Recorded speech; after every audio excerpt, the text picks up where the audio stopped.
Pánikový hetman odpálil púk, ale Pánik mu to išiel aspoň telom vrátiť. Valach. Rutinersky teraz poradil proti dvojici napádajúcich Švédov, ale strácame puk tesne za modrou čiarou a teraz už pozor na prienik Persona, s ktorým sa ale vrátil viedenský.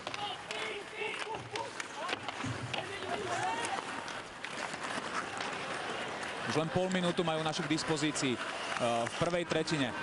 Tatár nasadil k prieniku popri mantineli, Švédi ho nedokázali zastaviť. Valachova nepríjemná strela z prvej od modrej čiary. Markströmová lapačka opäť na mieste. A dôležité pri tejto strele bolo, že už tam Viedenský s Pánikom čakali na dorážku. Veľmi pekná akcia Tatára po mantineli.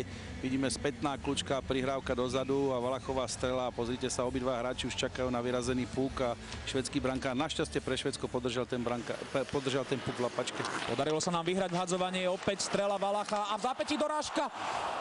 Milan Kytnar teraz nepremenil to, čo sa azda ani nedá nedať.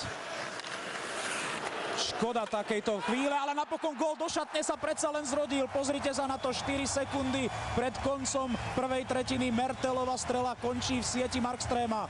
Švédske šťastie pri našich ofenzívnych príležitostiach sa skončilo nie že 5 minút pred 12, ale 4 sekundy pred koncom 20. minúty. Zrazená strela a potom ešte Kytnárova príležitosť. Milan Kytnár sa nezľakol, nenechal na sebe ani len tieň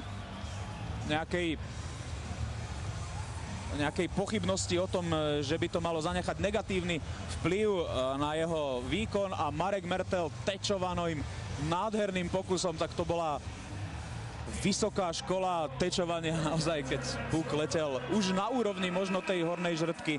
Krásny moment, dôležitý gól a zda nemôže byť klasickejší gól do šatne, ako sme mali možnosť vidieť. Tak samozrejme necelé 4 sekundy do konca dať takto gól na majstrovstvá sveta v semifinále, tak to je veľmi dôležité.